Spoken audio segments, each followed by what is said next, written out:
Kali ini kita akan melakukan pelayanan servis tentang mobil Nissan X-Trail yang mau di starter ya.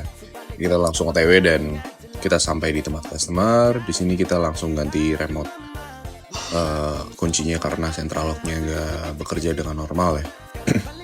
Kemudian kita diagnosa di sini kenapa dia nggak bisa starter, kita clear.